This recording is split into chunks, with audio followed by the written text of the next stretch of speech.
Independence day సందర్భంగా దేశ రాజధాని ఢిల్లీలో హై అలర్ట్ ప్రకటించారు. ఉగ్రదాడి జరిపేందుకు ఇద్దరు ఉగ్రవాదులు దేశంలోకి చొరబడ్డారని ఖచ్చితమైన సమాచారం అందిందని నిఘా వర్గాలు తెలిపాయి. కశ్మీర్ సరిహద్దుల గుండా గస్తీ దళాల కళ్లు కప్పి వీరు దేశంలోకి చొరబడ్డారని తెలుస్తోంది. పంజాబ్లోని పఠాన్కోట్ మీదుగా ఈ ఇద్దరు ఢిల్లీ వైపు వస్తారని అనుమానిస్తున్నారు. స్వాతంత్ర దినోత్సవం నాడు కాకపోయినా ఆ తర్వాతో మర్నాడో దేశంలో ఉగ్రదాడి జరిగే అవకాశం ఉందని భద్రతా బలగాలు అనుమానిస్తున్నాయి. మరోవైపు ఉగ్రదాడి జరగవచ్చన్న హెచ్చరికలతో ఎయిర్పోర్ట్లో విస్తృత తనిఖీలు చేపడుతున్నారు. దీంతో ప్రయాణికుల రాకపోకలకు తీవ్ర అంతరాయం కలుగుతోంది.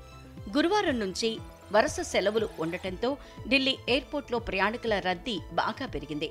తనిఖీల వల్ల ఆలస్యం జరుగుతుండటంతో ఎయిర్పోర్ట్ రైల్వే స్టేషన్లను తలపించింది. చాలా మంది ప్రయాణికులు ఎక్స్ వేదికగా ఆగ్రహం వ్యక్తం చేశారు.